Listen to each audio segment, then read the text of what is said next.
All right, good morning. I'm going to ring the bell.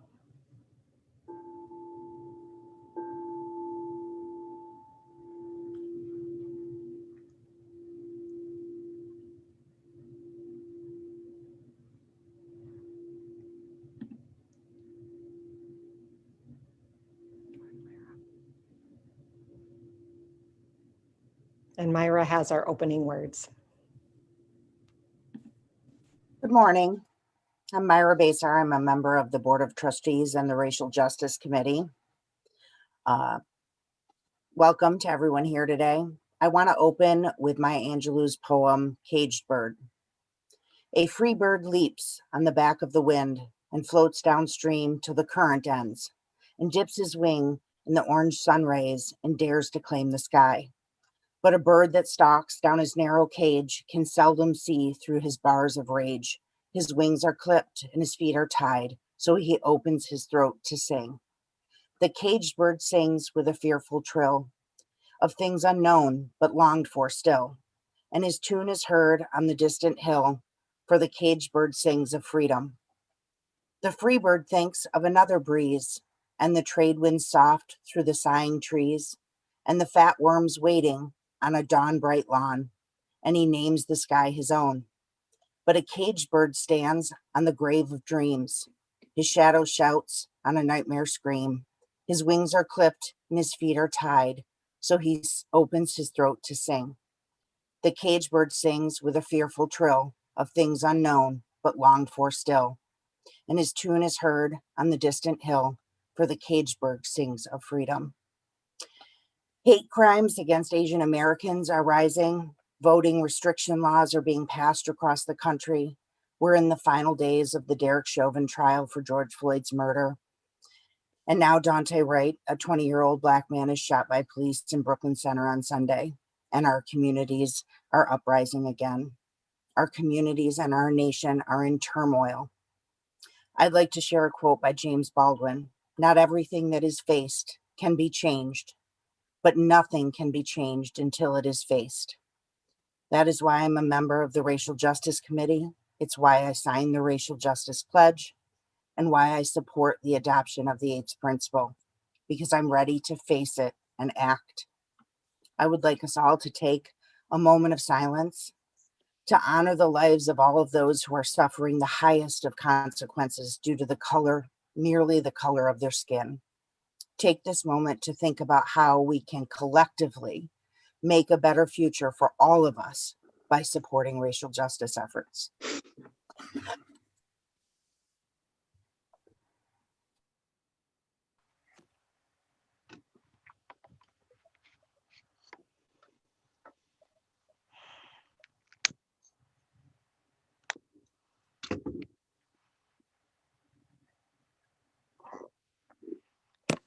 Thank you, Myra, for your beautiful words. And now we will hear our prelude. No justice, no peace.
Good morning.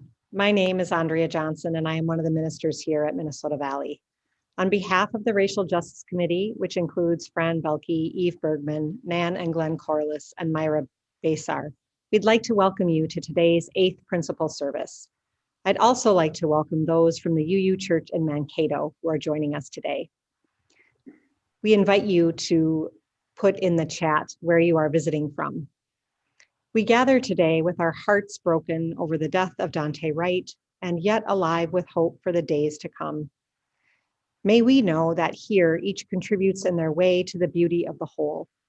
Come, let us value this hour together, all genders, sexualities, politics, the boldly expressive and the solid stoic, the certain and the curious, long-timers and new friends. May we root ourselves in the mission of this community, that we are an inclusive community seeking the light of truth and carrying the fire of commitment to build a better world through love and service. We engage this mission by nurturing one another and striving to be courageous in living and sharing our Unitarian Universalist principles and values. Our journeys is framed by the cornerstones of this community: spiritual and intellectual growth, justice, and joy. If this is your first time visiting, we bid you a very warm welcome and invite you to click on the link in the chat to fill out our visitor form. Again, welcome to Minnesota Valley. It's a joy to be together today. And I have the following announcements. We have a film discussion of the movie Kiss the Ground, which is about climate justice. It's happening Wednesday at 7 p.m. and it's hosted by the Corlisses, and we will send out an email with the link to that discussion later today. Instead of our regular coffee hour breakout rooms after the service, there will be a time for questions and answers about the 8th principal vote.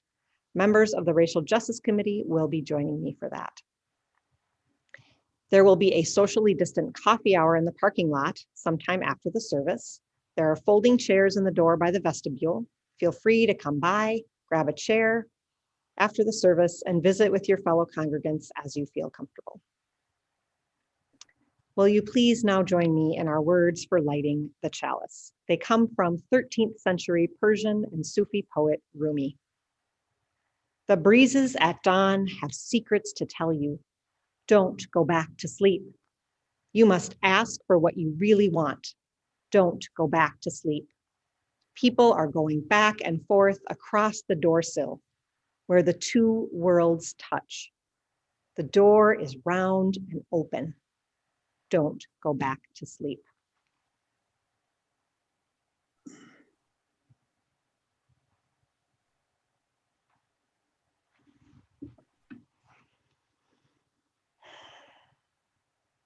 Each time we gather for worship, we set aside a moment to light candles for the joys and sorrows of this community.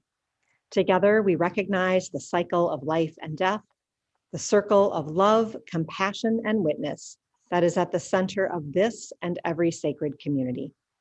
If you have something to share, please write it in the chat or unmute yourself and speak it aloud.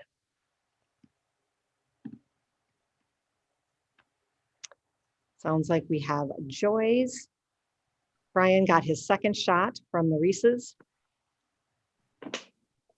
And they've owned their house for 10 years today. And the Reeses also say Ramadan and Mubarak to all.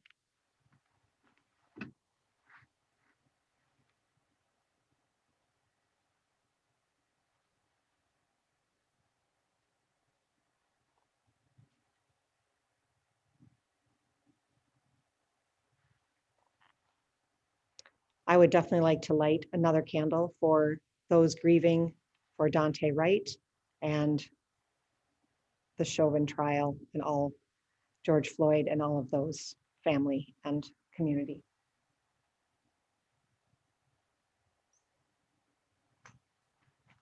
This is Barb Gilliand. It's a joy to me to have just finished watching the Netflix documentary, Kiss the Ground. It's the one thing lately that's given me hope that we can be successful in combating climate change, and I look forward to the discussion of it on Wednesday night.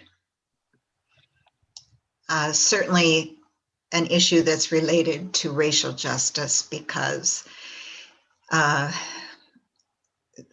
Black and brown people will feel the worst effects of climate change. We light a candle for the statewide high school walkout tomorrow.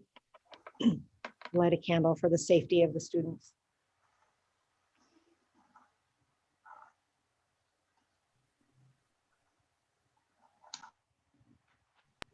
I can help you read these, Andrea, while you light candles. Joy from Tom Ellinger. It's his and Ann's 41st anniversary tomorrow. Hooray, congratulations. From Carla, she's grateful for all the work that the Minnesota PTA does on behalf of the children. They had a wonderful convention this week and are ready and energized to continue their work next year. Yay, PTA. And I will now light a candle for all those joys and sorrows that remain unspoken but are in our hearts.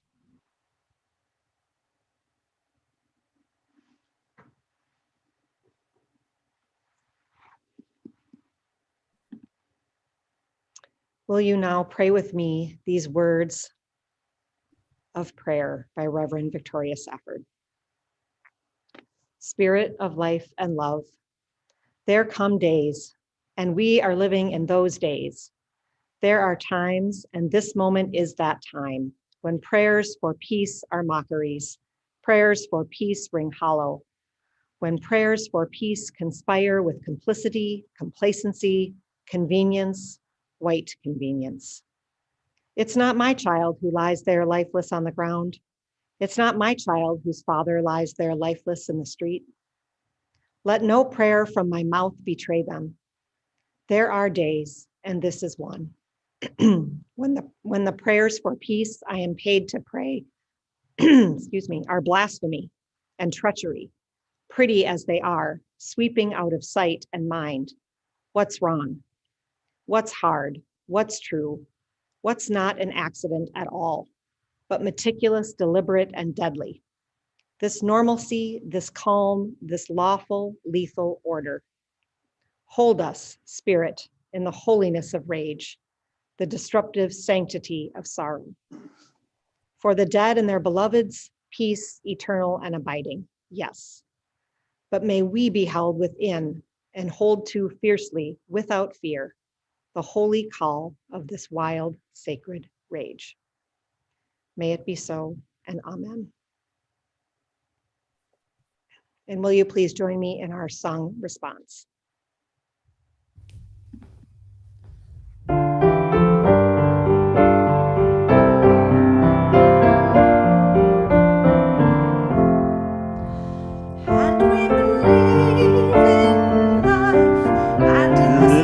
Strength and hope in your heart.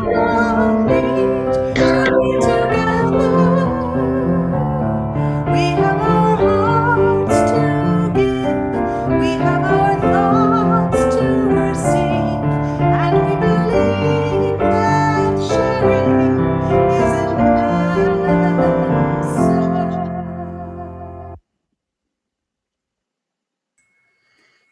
My name is Maria, and I'm the Children, Youth, and Family Ministry Coordinator here. I want to share a video with you by a Star King School for the Ministry student and one of my religious education colleagues, Meg McGuire.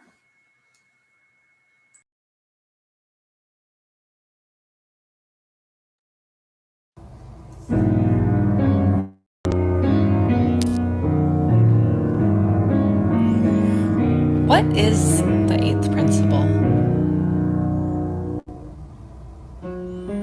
Well, you know our 7 principles, right? They're things that matter to us. Things that guide how we are as a community, how we treat each other, and what we want to bring more of into the world.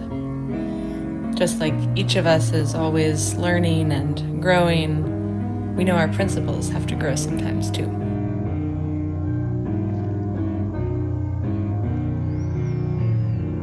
This is the story of the 8th principle. A few years ago, some UU leaders spoke up. They told us these principles we love, they left something out.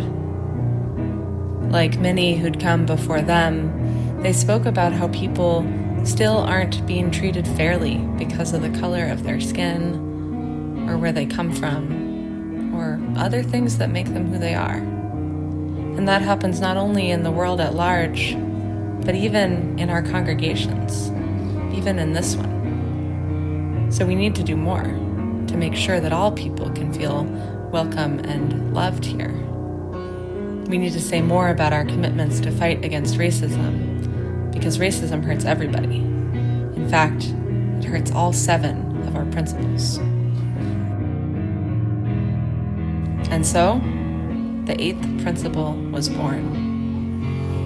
The 8th principle is a commitment to fight against racism and oppression, and to build a beloved community of love and trust and belonging here in our church and in the world around us. We're going to be talking about the 8th principle a lot this spring, learning about it and what it means for this community. What does the 8th principle mean to you?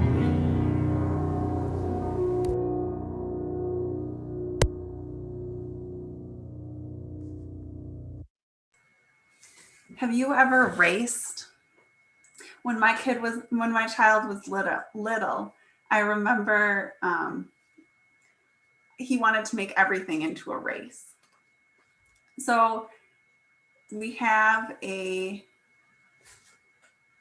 story here called Race Cars. This is Chase. Chase is a black race car. This is Ace. Ace is a white race car. They live in a world with lots of other race cars, big ones, small ones, tall ones, old ones, new ones, black ones, blue ones, and pink ones, and white ones, wrong ones, and right ones.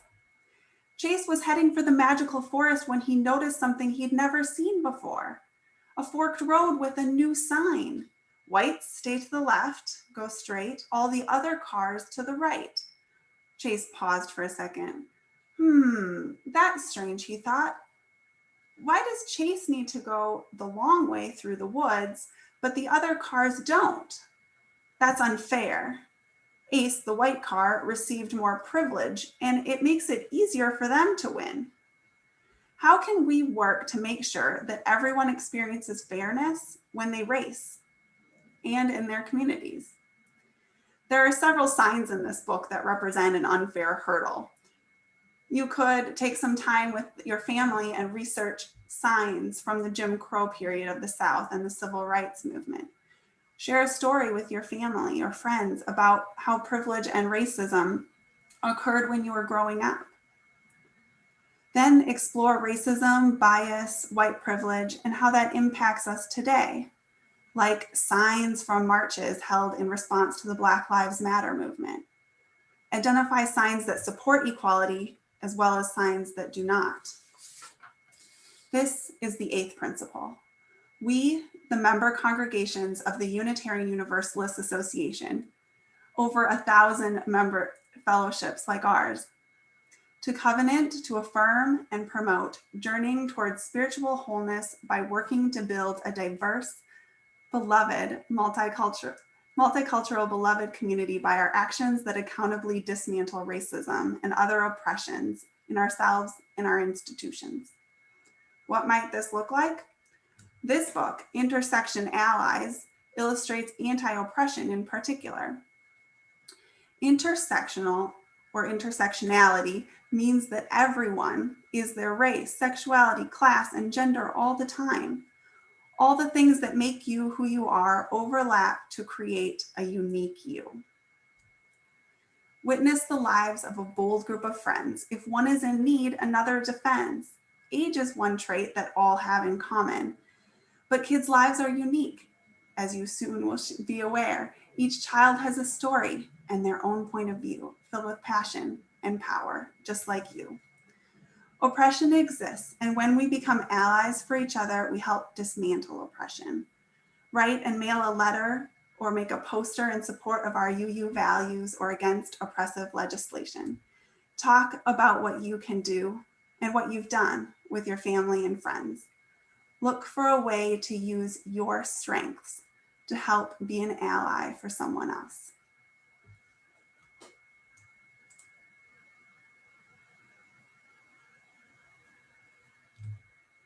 So next we will be taking an offering, and thank you so much for your generous gifts.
And now Carla Reese will share some reflections with us.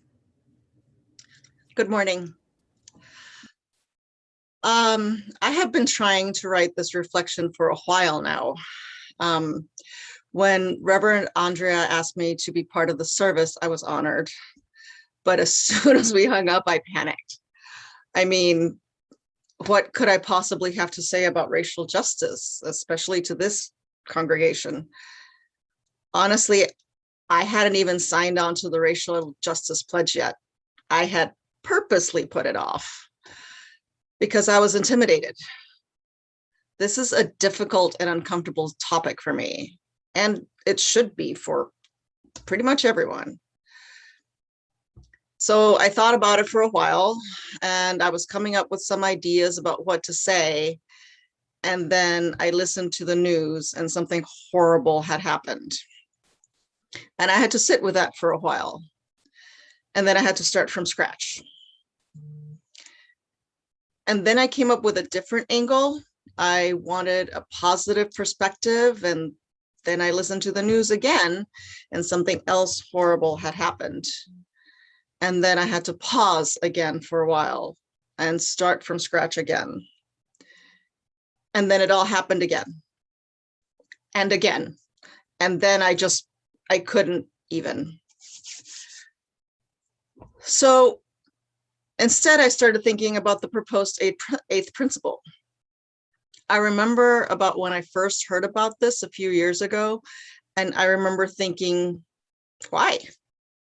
Why do we need this? I mean, I have read our 7 principles over and over again. We have these beautiful 7 principles which talk about worth and dignity and justice and equity and compassion.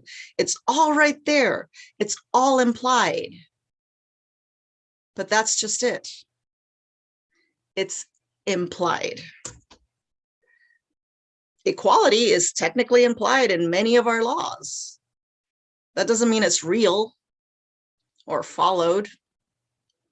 Otherwise, we wouldn't need things like the Equal Rights Amendment or anti-discrimination laws or hate crimes legislation. Just because something is implied does not make it so. If I have learned anything from almost 12 years of parenting, which to some of you sounds like a minuscule amount, is that educating young minds and hearts has to be intentional. As much as we'd like to think that just because we proudly live our values, that our children will somehow absorb this through osmosis, that's just not the case. Allow me to paraphrase our friends Rogers and Hammerstein, but the young must be carefully taught to love and respect and stand up for everyone, especially the underrepresented, especially the oppressed. We have to have those difficult conversations with the young, not just to explain to them what we believe, but why. I finally did read through the Racial Justice Pledge with much trepidation. I mean, who needs another cause on their agenda, right? And to my surprise, I was already engaged in some of the recommended activities. While I have obviously long been aware of racism, my first conscientious change in behavior came when I, honestly, reluctantly at first, took part in beloved conversations. Since then, I have talked to folks about books they're reading or listened to and discovered new podcasts. I have made intentional choices in the entertainment I consume. I have listened to people's personal experience. Being a part of this community has supported me on this journey.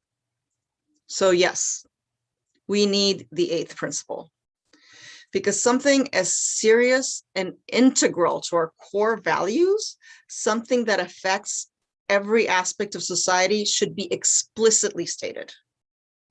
Because building a beloved community, because embracing diversity, because dismantling racism cannot be left to chance. And yes, this may all be overwhelming and intimidating, but that is exactly why I signed the Racial Justice Pledge. It is a journey, one I'm taking with my family, with this community, with other organizations I have the honor of working with, and it is a necessary one. When I'm feeling helpless, hopeless, I think of sci-fi movies when people travel back in time and are terrified of making any tiny changes in the timeline because they may lead to exponential changes throughout history. Like that proverbial pebble thrown in the lake that causes all those ripples. What if we are all pebbles?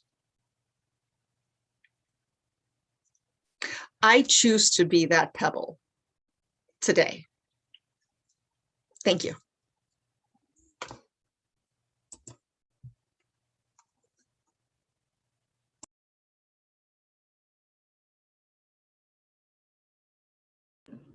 Thank you, Carla, for sharing part of your journey with us today.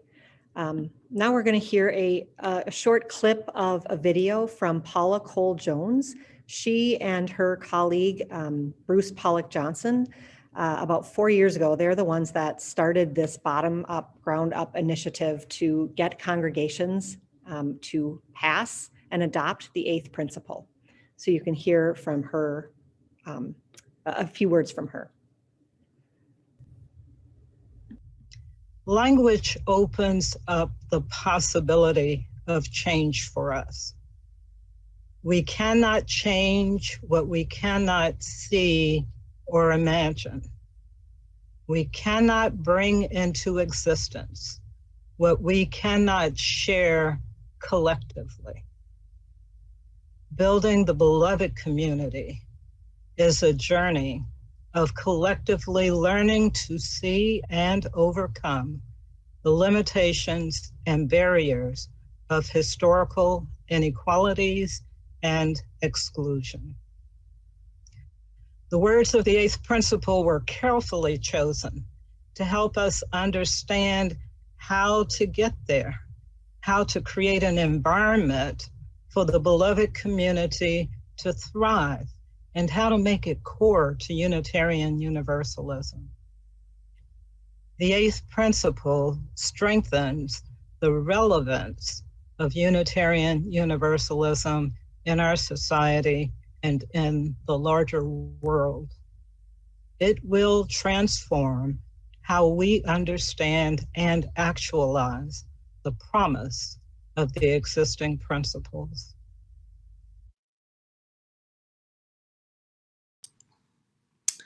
Good morning. My name's Laura Thompson. I'm one of the ministers here. I just wanted to say a quick word about the eighth principle and our racial justice pledge. One thing about our racial justice pledge, as Carla pointed out, it actually is just you saying that you're doing something for anti-racism, and many of us are already doing that work. So if you go to the pledge, you'll see, oh, I'm already reading some books and I'm already engaged in some things. It's just a naming of where you are. It's not a creed, or there's no one certain way to do it. You do it however it is that you do it. I know that our evening book club this month just read How to Be an Anti-Racist by Ibram Kendi. That's a fine example of something that's doing that work. And there was some discussion before we came on about the eighth principle and how it works with the other principles. And I think what I just want to name as, for me, the eighth principle is that it's anti-racist. The other principles aren't explicitly anti-racist, and the eighth principle is. And so it's that shift of moving from I'm not a racist to I am an anti-racist, which is important work for us to do. One way that I lived that out this week is by putting together the next video. It's a lovely song by an artist named Ruth B. called If I Had a Son, and it names the very real fear and tragedy of the young people, especially the young people that have been lost to racialized violence. And I've put some photographs of some of those young people over the years who have been lost to racialized violence. And this song is really a lament. And I think that that's part of being an anti-racist, is that we make space for our lament. So I hope that, that this video gives you space for that.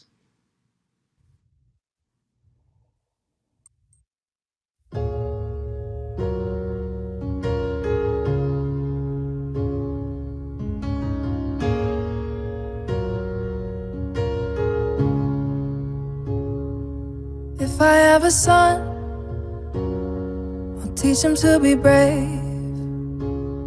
'Cause if I have a son, he's never really safe.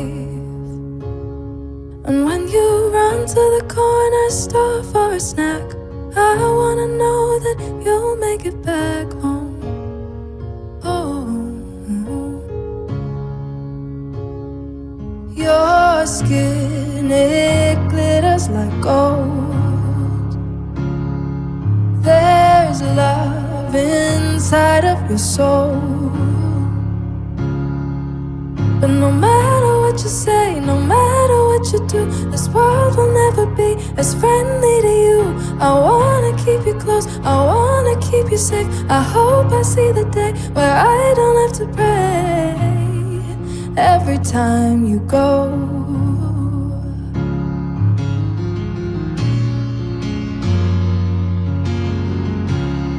And every time you go,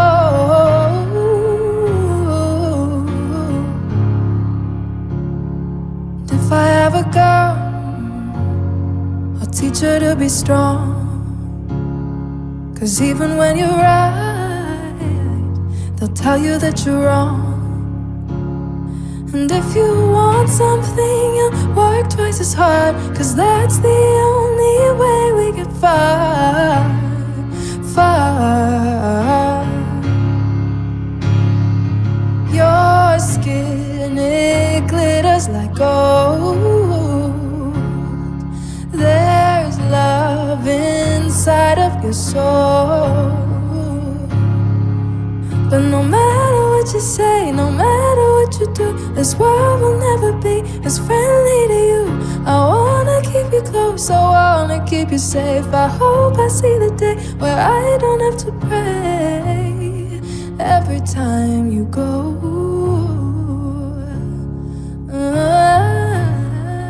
Every time you go.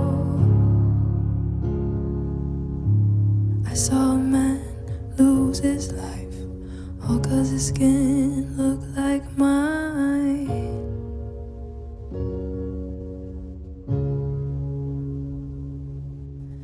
I hope the world makes a change, so when you get here it's not the same.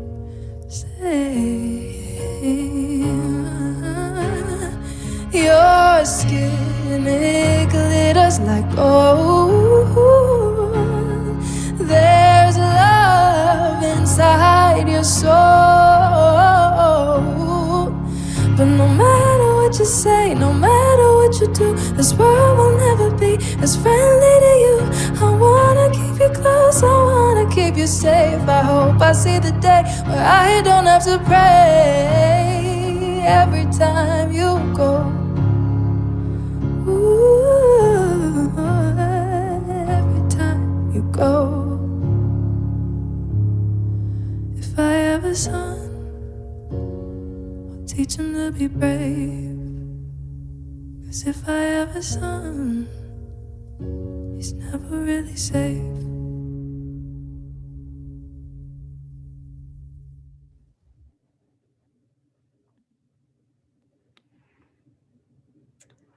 Thank you, Reverend Laura, for putting together that beautiful lament song. I was tearing up as I was listening to it.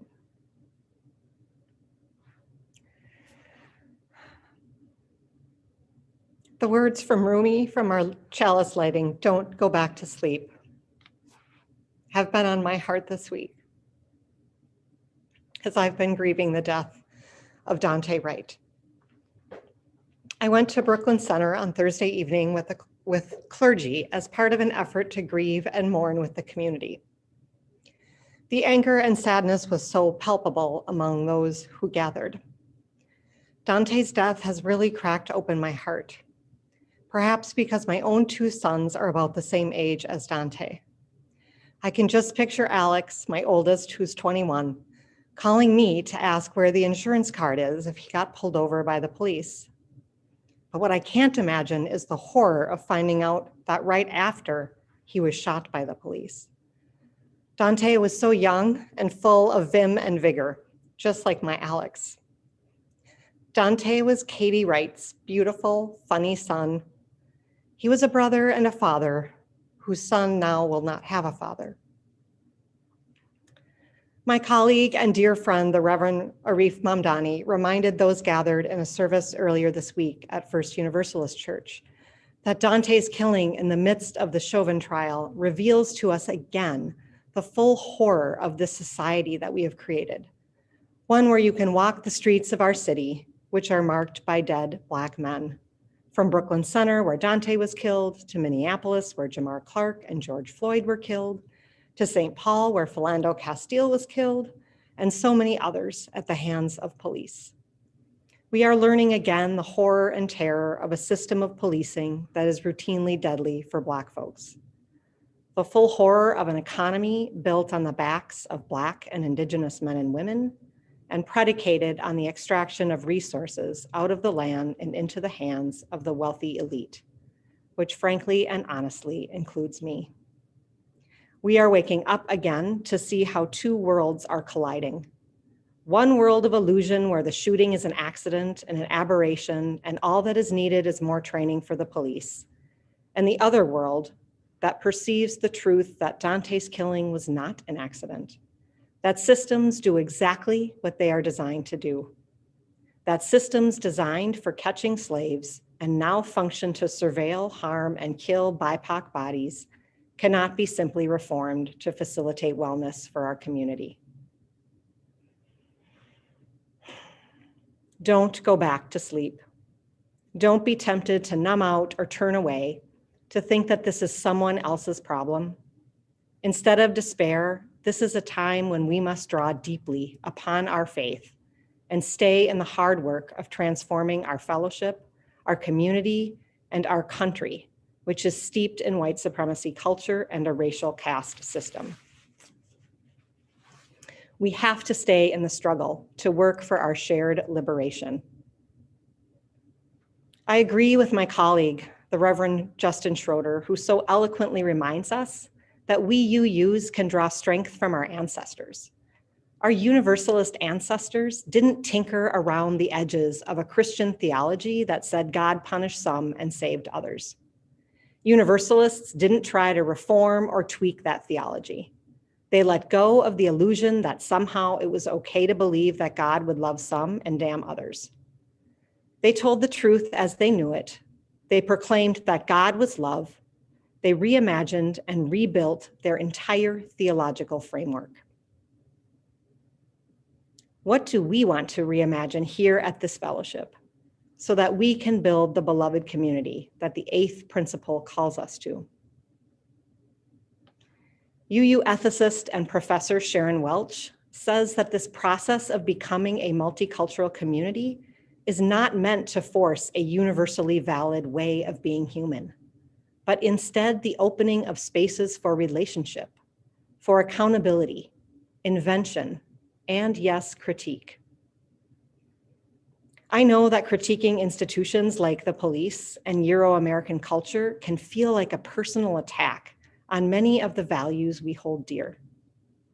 Welch explains that it often seems that to value our communities, to have pride in our identities as Unitarian Universalists, as humanists, as feminists, as American, as white, means that we have to think that our community is, if not unambiguously, at least overwhelmingly on the side of right, good, and praiseworthy, at least predominantly so. Its legacy more one of opportunity and justice than one of exploitation and coercion. What she and I long for instead is that we work towards embracing a more complex sense of identity, one that incorporates both pride and accountability. There is more to be gained through acting for justice than in maintaining individual or group dominance. There is a richer self, a more rewarding group identity to be gained through open-ended pluralism than through tightly defined exclusivity. The challenge is not one of sacrifice, sacrificing power, access, and group identity, but rather of constituting another form of group and self-identity, using power to facilitate diversity and ongoing self-critique rather than to maintain control. If we focus on accountability, we begin to acknowledge that there are people whose experiences and insights differ from our own, and this can be a resource for change, not a threat. Instead of fearing the slogan, defund the police, accountability means we learn what that term is meant, what is meant by that term, and what community safety might actually look like. For example, it might mean that social workers show up to a 911 call instead of the police. My wager, along with Welch, and she is quoting from the year 2000, I'm quoting her from the year 2000, so her language is maybe slightly out of date, but I think you'll get her purpose. My wager, along with Welch, quote, is that whiteness constituted by imputed superiority to people of color, this masculinity founded on control of women, is less rich, less joyous, less rewarding than a whiteness and a maleness constituted by respect for self and others. It is easy to make the case that the world is better for the oppressed when injustice is ended. But I wager that life is better for those privileged as well. End quote. If we want to live in a world that honors our interconnection, and if we dream of leaving future generations a sustainable and thriving planet, then we need to commit ourselves to taking concrete action that accountably ends white supremacy.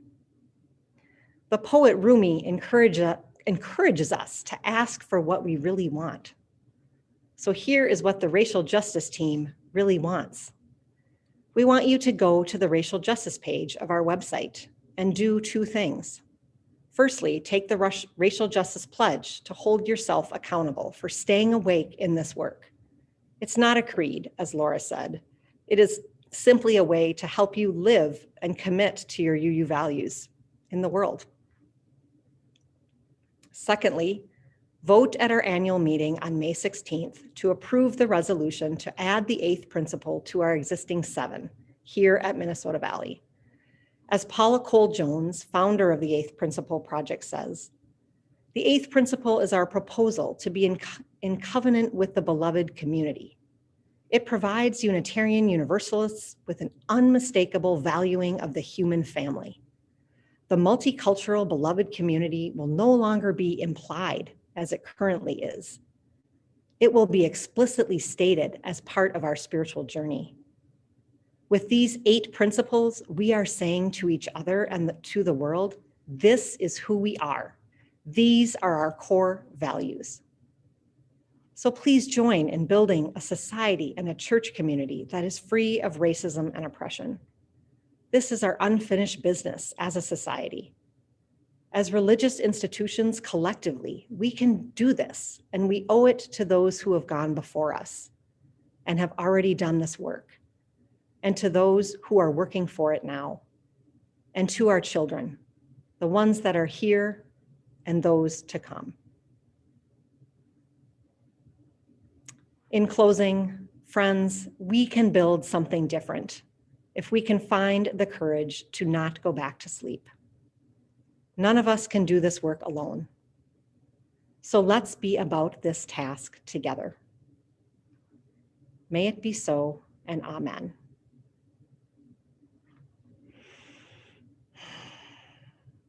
And now I would like to extinguish our chalice, and you can join me in saying the words. They are in the chat.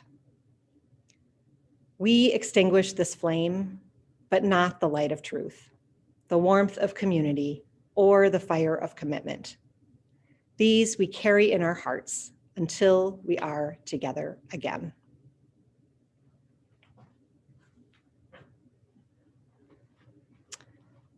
And now there will be a postlude by Sweet Honey in the Rock, and then we will proceed to our question and answer session about the 8th principle. And I invite those from those visitors from Mankato to also join if you would like. Again, instead of breakout rooms for the coffee hour today, we will stay, and any of you that have questions will be here to answer those.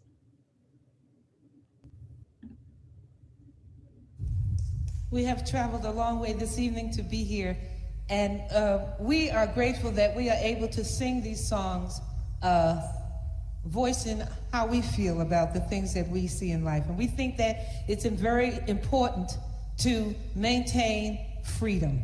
So we say, we who believe in freedom, we cannot rest. We cannot be complacent. We may stay alert, stay active, and stay involved. We who believe in freedom cannot rest. We who believe in freedom cannot rest until it comes. We who believe in freedom cannot rest. Oh, how can you rest? We who believe in freedom cannot rest until it comes. Until the killing of black men, black mothers, sons is as important as the killing of white men, white mothers, sons. Sing with us. We who believe in freedom cannot rest. Oh, how can you rest? We who believe in freedom cannot rest until it comes. The older I get, the better I know that the secret to my going on is when the reins are in the hands of the young who dare to run against the storm. Not needing to clutch for power, not needing for the light just to shine on me. I need to be one in the number as we stand against tyranny. But now we who believe in freedom cannot rest. who believe in freedom and freedom and unrest. You know that struggling myself don't mean a whole lot. I've come to realize that teaching others to stand up and fight is the only way my struggle survives. I'm a woman who speaks in a voice, and I must be heard. At times I can be quite difficult, but to no man's word. And know that we who believe in freedom and rest. We who believe in freedom and freedom and one more time now. We who believe in freedom and freedom and rest. I believe.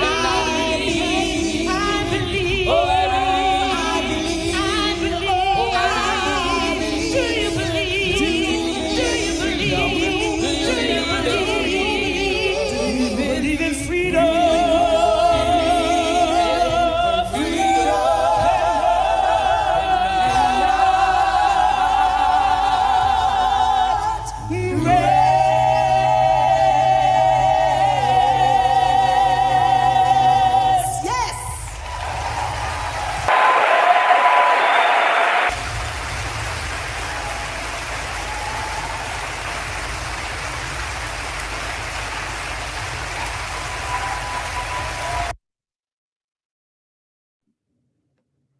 Again, I invite those who would wish to stay and talk about the eighth principle or ask any questions. My Racial Justice Committee is here to help answer, and yes.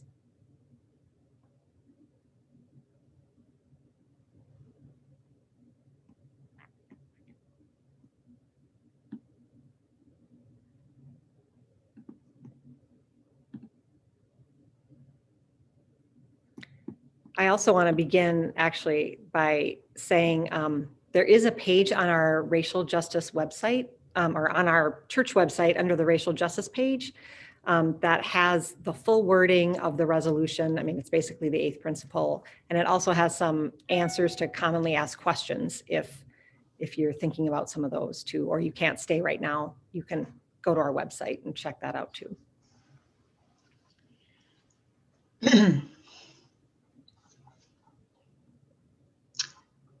Are we ready to start?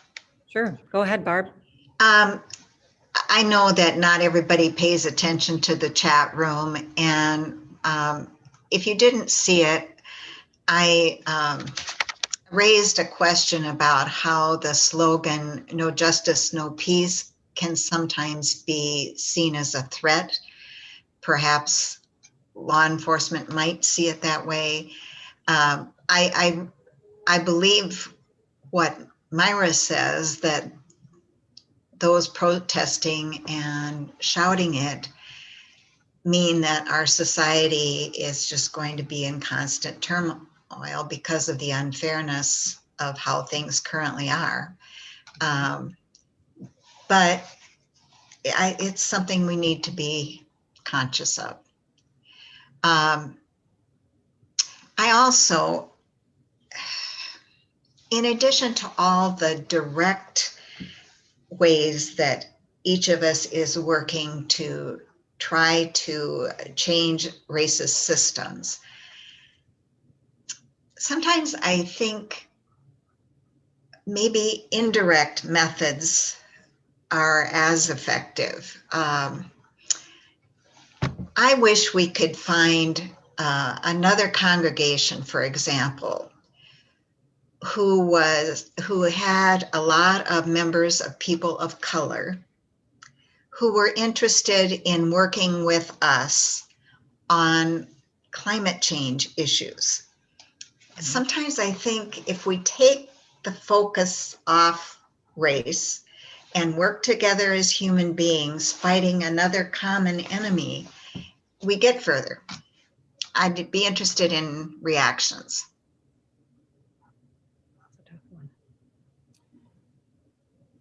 Barb, one of the things when we were meeting got over a year ago now, when our racial justice meeting had talked about building some of those coalitions, not just about racial justice efforts, but just coalitions with other groups to try to figure out best ways to approach things. And that was probably 6 months prior to COVID hitting. We were trying to get our feet on the ground and get moving, and then COVID kind of made coalition building a little bit trickier. But I agree, it was one of our big topics of conversation. Like, how do we get outside of our own circle to have broader, deeper conversations, not just about racial justice, but about all the things that tie to it, like you said, about climate change and how that impacts communities of color. And how are we engaged in efforts? Because all of, when we talk about the conversations about race, we talked about the intersectionality. Maria shared that video. There's so much more involved in that. And how do we build those deeper, broader relationships outside of just our community? So I agree. Other than Dar al-Farouk, I'd be interested in, from the ministers, do you know which congregations in Bloomington might have more people of color? I mean, I do not. Laura, do you? I don't know. I think that one of the challenges that we have in building coalitions along those lines sometimes, though, is theology. And so a lot of Black churches might be much more conservative than we are, and so we're Dar al-Farouk included. I mean, Islam is a more conservative religion than we are, but we work with them. There's also a Sikh temple, although I haven't had much. We should reach out to them, though. Actually, I'm thinking after the Indianapolis events this week. So it's really difficult. I mean, we actually had a church a couple of years ago ask us about renting some of our space and sharing space with us. But I don't think they did their homework, because then I emailed them back and said, sure, do you have any idea who we are, though? Because they were like a Seventh Adventist Black church. And I was like, I'm not sure if this is the place, and then they never emailed me back once they figured out, that here we're a welcoming congregation with a lesbian minister. And that did not really jive with their theology. So it's difficult. It's difficult to do some of that work. I think that as clergy people, Andrea and I are much more engaged on that when we do work in the city, because there are leaders of different religions and different backgrounds. And there are often, when Andrea and I, when she was at Brooklyn Center the other day, and I'll be at, I don't know, are you going to George Floyd Square on Tuesday? There's a clergy thing from 5 or something, 5:30. But usually then it's white clergy who just kind of take a presence moment, and we stand back and we let the Black clergy or other folks of color lead it. So we show up to support them, but often we aren't doing the talking. So we do work with them there. Or Andrea and I were just in a meeting this week with correct me, Andrea, Race and Equity Initiative. Yeah, it's BARC. Well, it was with 3 things. So I've been this year trying to get more involved here in Bloomington with this coalition of faith leaders, the city of Bloomington, Faith Jackson. She was here at our parking lot fair. She does race and equity for the city of Bloomington. And then also the coalition is with city leaders, the police department. We work with Caitlin Goki, who's like the community outreach person for the police department, and also the Bloomington Public Schools. And we have a group run by some former students called BARC, and they are students kind of advocating for racial justice in the school district. So this idea is to form a coalition and a partnership, kind of what you're talking about, around Barb, around formulating, relationship building and partnerships. That's what changes people. It's hard. I can sit here and preach to you about an ideal, and that's great, but probably you're gonna maybe be more moved when you have relationships with people, and that's gonna actually help you see Do you more. remember what the acronym? Are you saying Yeah, BARC? it's BARC. It stands for the Bloomington Anti-Racist Coalition. Yes, there we go. Bloomington Anti-Racist Coalition. And these are some fired up young people. Well, they're amazing.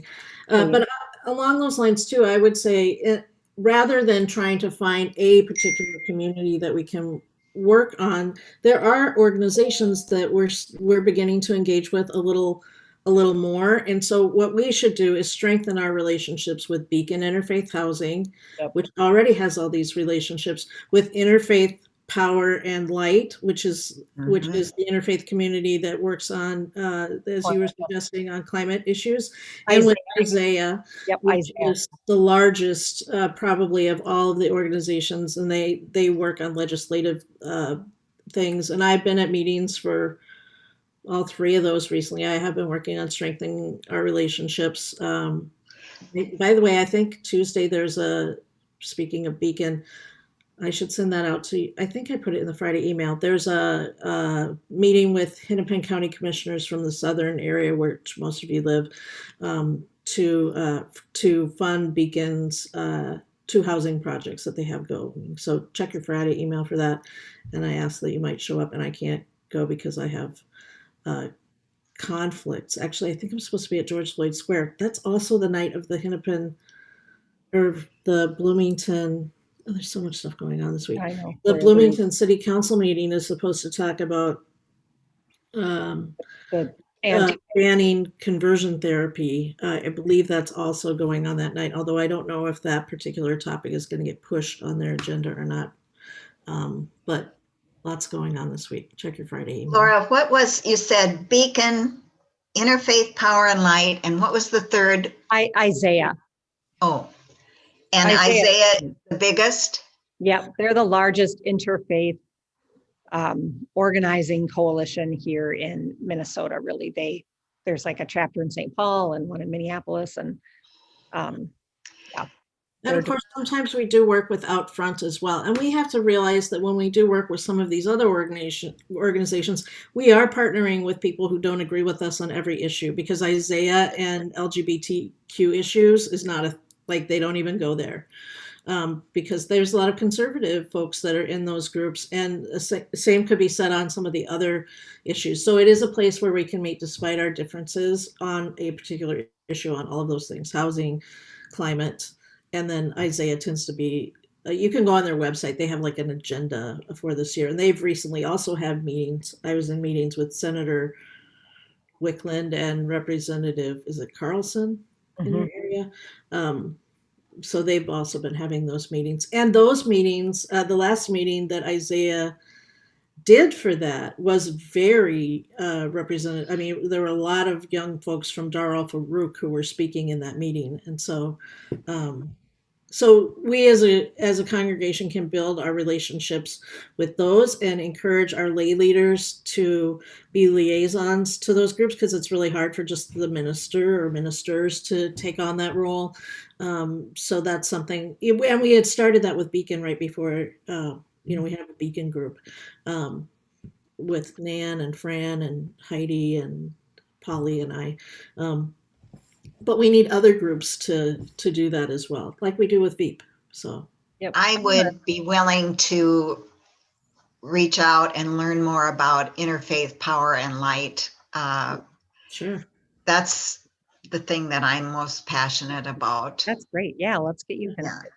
One thing I just want to say, big picture, I was talking to my mentor. I have a mentor because I'm still in preliminary fellowship, and we were talking about this very issue, like how do we get people motivated and what motivates people? And I really liked something she said about church. She has sort of like a ground up methodology or a ground up idea around this. And what she meant by that is that lots of you are engaged in and things out in the community related to racial justice. Like I know Fran goes and is a court observer, and there's some of you volunteer at VEEP, and some of you might be on the PTA and you're doing your racial justice work there. And so that's great. And as a church community, what are some things we can all rally around and do together? But it's really I think of it as a both and the church, or this fellowship, this congregation, I keep calling it a church, but this congregation can also be thought of as a way to provide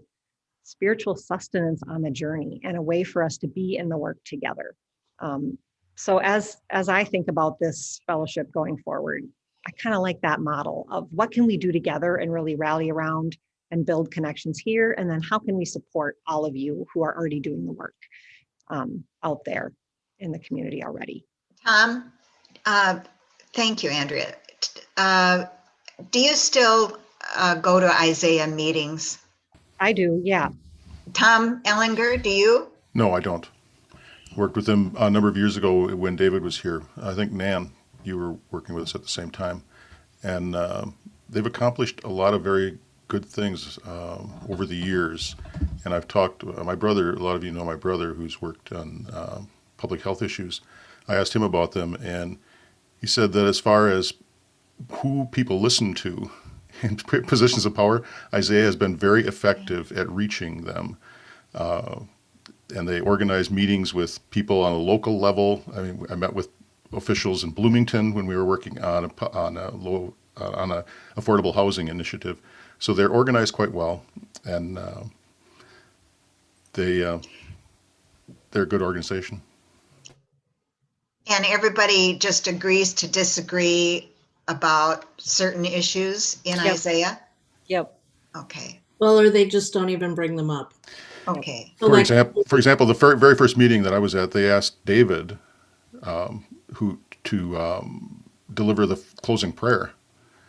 Nice. And he delivered a marvelous message that everyone thanked him for, because everybody took the spirituality of the message and saw it through their own particular prism, which is a wonderful thing to witness. And it's a great thing to be part of. Yeah, in fact, Isaiah was the one that organized the clergy gathering when I was up in Brooklyn Center this just on Thursday, and they gathered all the clergy, and it was really respectful. They basically said, we're not going to pray in Jesus's name, because we've got Jewish people here, we've got UUs, we've got Christians, and so I mean, I would have been okay if they did that. I can translate, but it was very respectful. So I think they're really growing. That's their growing edge, and they're doing it really beautifully. They're trying to, focus on our common goals and not try to, make people feel left out or whatever. It was very lovely. Another organization which hasn't been mentioned yet is MICA, which is the Minnesota Interfaith Council for Affordable Housing.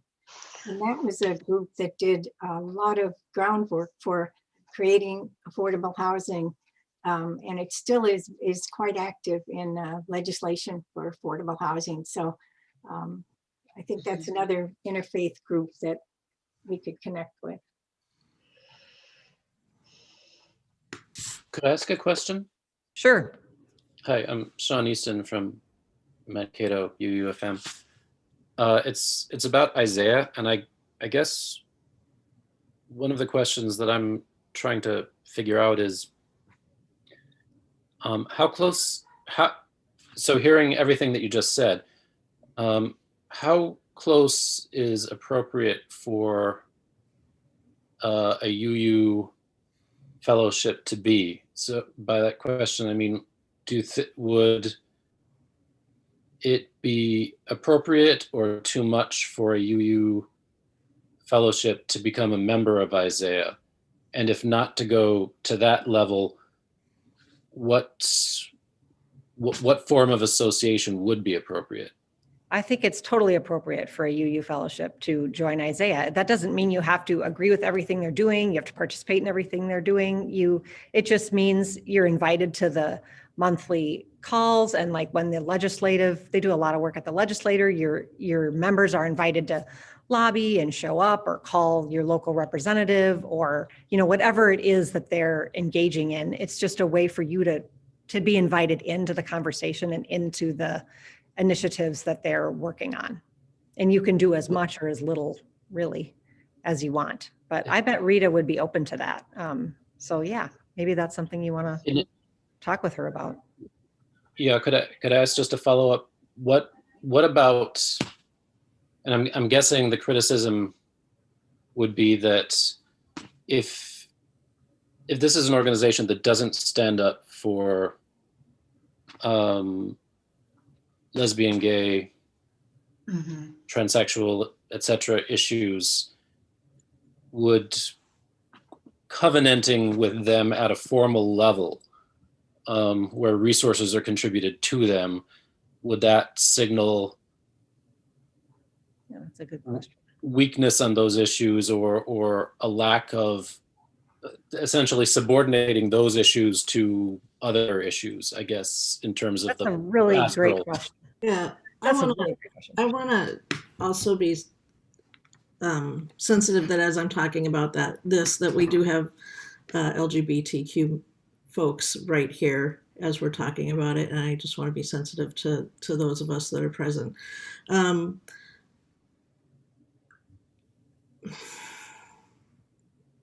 It's hard because if I want to, as a queer person, if and somebody who works in a church where we're welcoming that way, if I want to have more power, I mean, we're so small. If I want to have that collective power, I have to join with others who see differently with me on things. And so, it's important that I also have coalitions with Outfront and other organizations, and that I do things like, show up at the Bloomington City Council meeting for the ban on conversion therapy and those kinds of things. But I also think that our presence in those groups, that great Theodore Parker quote about bending, the moral arc of the universe, it's very slight, but the more that we are present in other groups, it invites them to soften or think or whatever when they do work with us. So just like it expands our understanding of Islam or Christian theologies, I mean, we gain that understanding. They're also going to gain what they get from us, and that's the benefit of doing, an interfaith thing, is that you're all understanding how to be together, and it may change how it might change how we think about immigrants or people of color, and certainly it has, because I mean, UUs haven't always historically just come down as like angelic in terms of this. I mean, I got a whole presentation about our involvement in eugenics in the early part of the last century, and I mean, we've had our struggles too. So part of overcoming them is doing work with others so that we continue to learn and evolve. And I think it's the same for them when we're present, that they see us there. So it is difficult, and you certainly have to caution yourself. You don't want to put people in harm's way, so you might be more careful about, letting people know. That being said, those of us that are queer or trans live in the world and know these things and live with them and understand that those are discriminations that we face every day. And I don't want to say that we're stronger or anything, but we are a little used to being one of the only gay people or trans people in the room. And we realize that our presence is always a growth opportunity for some folks. So I feel that every single time I'm with with Imam over at Dar al-Farouk, because I'm just like, oh, what does he think about me? I thought that when I was doing my chaplain residency and there was an African minister that I was working closely with, and I just thought, oh, I can't imagine what he thinks about me, a female lesbian minister. Like, who doesn't believe? But you don't make any effort to hide your identity. You will talk about my wife and that kind of thing, right? Correct. Yeah. And so I think I mean, we have to see that we're inviting them into conversation about those things, even though we don't agree on them. And I think Isaiah just does, it's not that they're anti, they just don't want to touch it because it would divide the group that's trying to do so much good work right now about, poverty and housing and all kinds of, if you go over, I posted the link on their website on what their agenda is this year, so it's not that they're anti, they're just not going to pick it up. They're not going to pick it up because it would divide them, and they need to be together to do good work. Does that make sense? It does. Thank you. But Has the main concern about the eighth principle been that maybe it's redundant? Is that what you're hearing? I mean, to me, if that is a concern, Reverend Andrea, you really addressed that well today. Yeah, I mean, that's one concern out there. I don't know if it's the main concern. It's one concern, but yeah. Yeah. There's been some concern about whether or not the verbiage could be changed. You heard a little bit of that at the start of the service. And then there's been, in our own congregation at some of the meetings we had, there was some concern expressed about whether or not the eighth principle was trying to be used to shut down the speech of others. And hopefully we tried to address that. Okay. Thank you, Myra. That's a great summary. Yeah. Yeah. Are there other questions about the eighth principle? Carla has her hand up. Who does? Carla. Oh, Carla. Yeah. Sorry. So I'm surprised it hasn't come up. Maybe the person who asked the question is not in this conversation, but I just wanted to bring up the subject. And I know my own philosophy on this has changed throughout the years with studying and reading and talking to people and listening, a lot of listening and processing. But there was some issue about, I have a problem with the fact, someone said, not me, I'm paraphrasing, that it doesn't explicitly state that we're talking about peaceful demonstrations, that we're talking about peaceful change, that we're talking about peaceful protests. So I was just wondering if anyone here, Myra, Reverend Andrea, Reverend Laura, if any of you wanted to speak to that, because I think that is, I'm surprised it hasn't come up again, quite honestly. Well, I would say I think it's our second principle is peace and equity and human relations. So we already have that designated somewhere. I don't know that it needs to be redesignated in the eighth principle. That's clearly the place that we would go to. That it's already named somewhere else that's something that's important to us. I guess my question, I'm sorry, Maria, go ahead. When we were talking about the beloved community as our spiritual theme a month or two ago, we learned about how beloved community comes from Dr. Martin Luther King's study of it. And he was influenced by, Gandhi. Yeah. And they're very that's the whole point, is the nonviolent movement. So when you study that beloved community term more, then you get nonviolence. Yep. Right. That's right. I guess I was more hoping for some more response on, what if those protests that we're supporting, what if those, what if those protests that we're supporting, what happens when they turn violent? How do we feel about that? How do we respond to that when people say, I can't support this movement because look, they had protests and it ended in looting or it ended in violence. It's like, how do we respond to that? Yeah, I'm curious. I think ambiguity, man, there's ambiguity in all of our theology, our institutions, that is part of life, that there's ambiguity baked in, and it is challenging. Some of Black leaders that I follow and listen to are saying, why are you getting so upset about a building being burned when we have people dying in the streets? Like, where is the balance? Some of it is like, I mean, I would encourage you guys to go up to Brooklyn Center, maybe not at 11 at night, but go in the evening, in the early evening, and just be a witness to the pain that you can hear in the community there. And then you'll understand a little bit more about where it's coming from and what they're going through. Tom? Yeah, I was just going to follow up on that. I think one of the tasks that I find in dealing with anti-racism is to try and put myself in the position of somebody else. How would I feel? What would I think if that were my child killed? Would I want to go out and break a building down? You damn bet you I would. And I can't understand. I can't understand what another person is feeling, but I can try and reach some level of openness, at least to the possibility of what a person is doing. Doesn't mean that I condone that. I mean, I try to stay open to the police as well.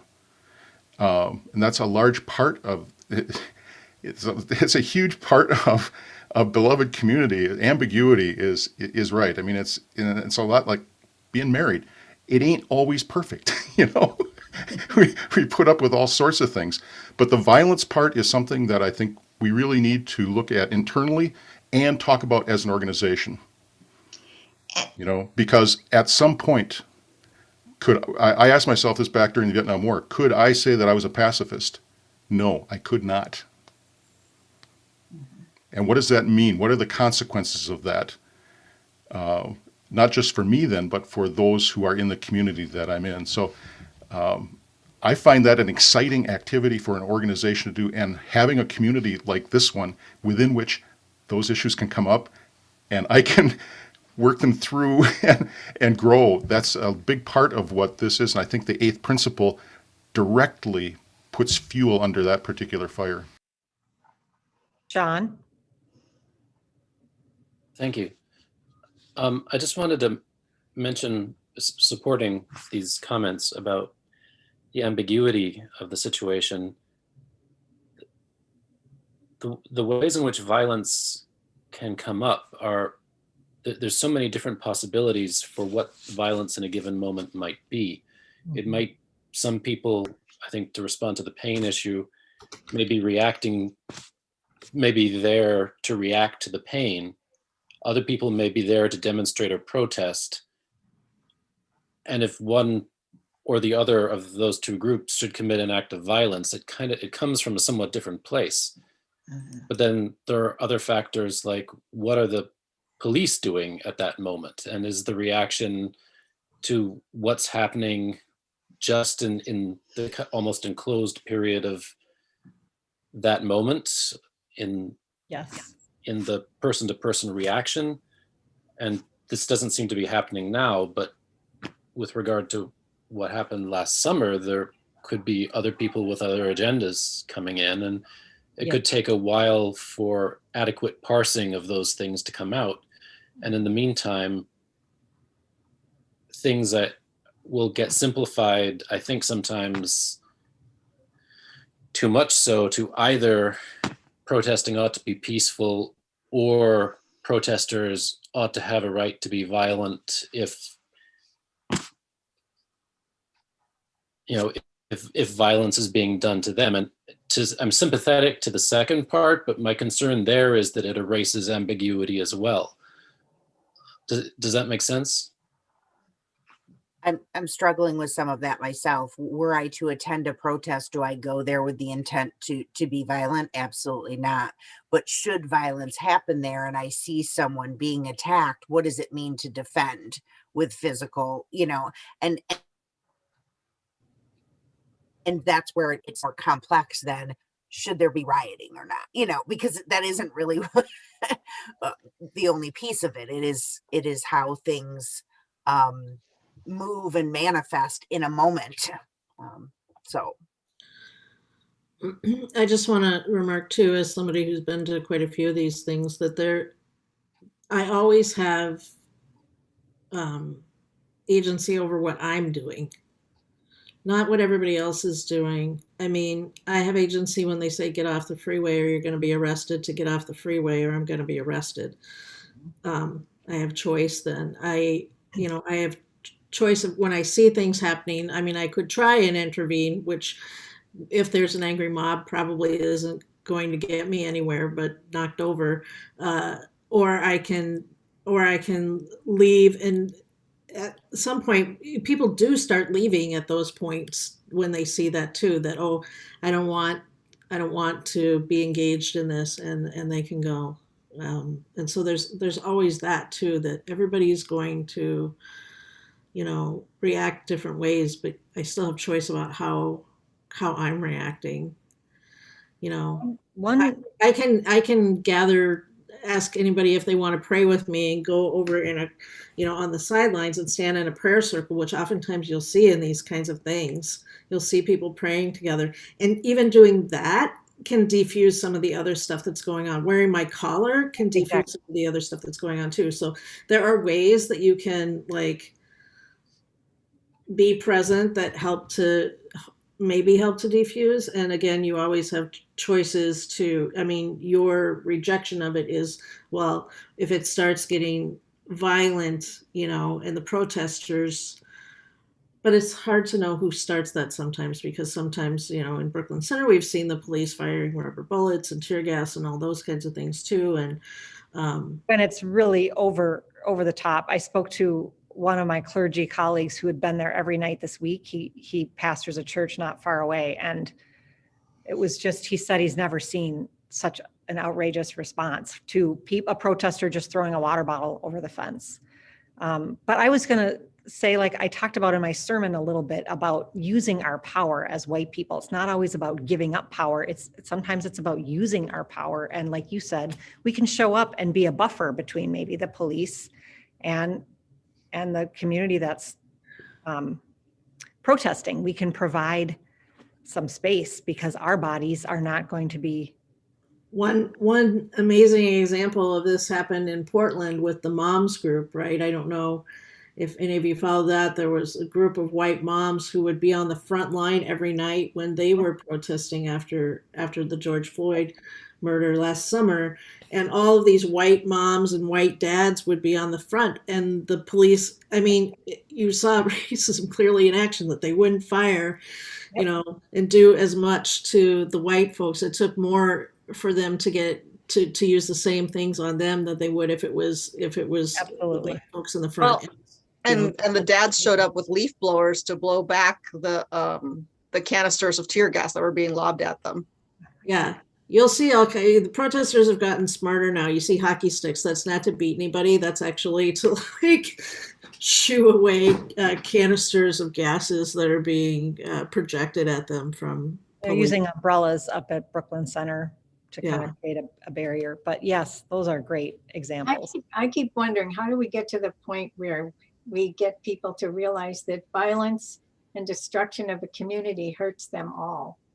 And with the George Floyd, there were people from outside the community who were doing this. And then you get to be, it gets to be very convoluted, and you just don't know who's doing the violence. But whole communities are affected by the violence and the destruction.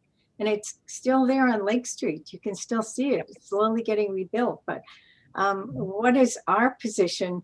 I was thinking about going up and protesting the next time there was a protest. But I could not be silent if I saw somebody going into a building or throwing a firebomb into a building. I would feel compelled to say something to that person. And sure, you're going to put yourself in harm's way, but maybe there has to be a bigger discussion about how we destroy lives in our communities when violence happens. But I do see it as a huge problem when somebody from outside, people from outside the community who are sort of doing these counter protests and counter violence just against the people who are trying to protest peacefully. That's the conflict I have. Yep. It's that ambiguity. By the way, in the paper today, did you realize that Brooklyn Center was started by a Ku Klux Klan member? Oh, I didn't know that. Earl Brown. was the first resident of Brooklyn Center, and he was a member of the Ku Klux Klan. Since they found this out, a historian found this out some years ago, they have been taking the name Earl Brown off many of their buildings and structures that recognized him as the founder of Brooklyn Center. So, and it's now one of the most diverse communities, suburbs in the in the ring around Minneapolis. If I can ask a question, we were talking about engaging in things like setting up a line and providing, using our privilege to protect. How do we do that in such a way that we don't start centering ourselves in the conflict? In other words, that it doesn't become about white people at that point. Right. And how do we take a lead? That's one of the challenges I have. How do I take a lead on what to do from people who live with violence? I don't live with violence in my world, so I don't really know how to deal with that, But that's a question that I think a lot of us whites need to think about more. Mm-hmm. For me, I show up when I'm invited by a Black person, or when I've been invited in by someone who's trying to, like Isaiah did. They invited white clergy to show up and get right on that fence and help just make our presence known. And so that's one way, Tom, right? Yeah, I just don't go up there and insert myself, but yes, when I'm invited, and I don't know, that's one way.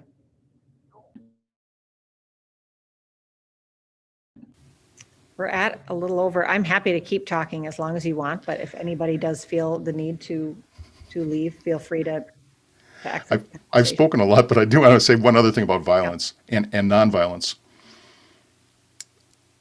Nonviolence is a philosophy, and it is a philosophy that requires training and discipline and organization.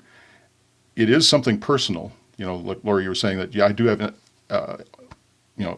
authority over myself, but as an organization, as a movement, if we look at the history all the way through the civil rights movement, Rosa Parks just didn't show up on a bus one day. People didn't just walk into cafes and try to integrate things. That was built up, and there was the spiritual underpinnings from all the different spiritual lines that came up, and the conditioning and the training and the practice and the community support and everything. It was organized. So nonviolence needs to be as organized as institutional violence, just the opposite direction. That is exactly right. And when I participated in the protest to shut down the light rail during the Super Bowl, I went through a whole weekend of training, and we did exactly that. And we learned about all of that. So you're right. You don't just show up, you do training, and maybe there's more resources around that. I was also trained when I did my, when Philando died, right before I started with Minnesota Valley, and I was arrested. I had extensive training for that event as well.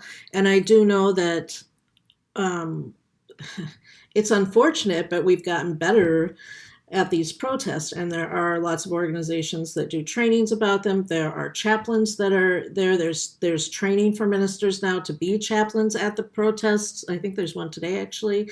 There are med teams, first aid stations at nearly every protest, where they've got milk for people's eyes if they got gassed, and Band-Aids, and people there to hand out water and food. Oh my gosh, they were handing out so much water and food. And the community element of it, of people just asking you if you want water, or walking around with pizzas or bags of sandwiches, is it's an amazing sense of community.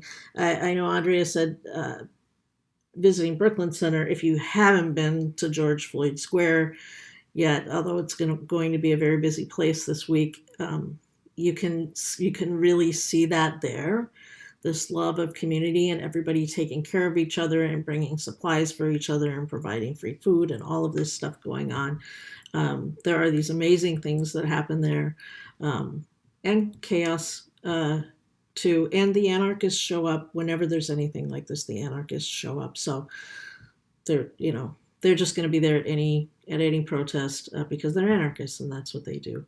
And yeah, I try to stay physically away from where they are because I think that's where the trouble is going to be if there is trouble sometimes. So I don't know. Anyway, I have to go too because I have some other meetings this afternoon and some errands to do in the house. I just want to thank Andrea and the Racial Justice Committee for Myra, Andrea, and all the rest of you, Maria, and I think Carla left. Carla's speech today was, I thought, extremely persuasive. It gave me some ways of approaching answers to things. So I just thank you very much. Oh, thank you all for coming. It was a delight to have Mankato. So thank you all for coming too. Don't end it Great until I job can today. read Fran's thing. Just give me a second.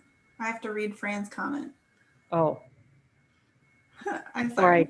before I end the meeting. Okay. Yeah. I haven't been here in a while, but hi everyone. It was great seeing everyone. Hello. Oh, I haven't met you before. I came here a lot as a youth. I've been gone for a few years, but Oh, well, welcome. Come back.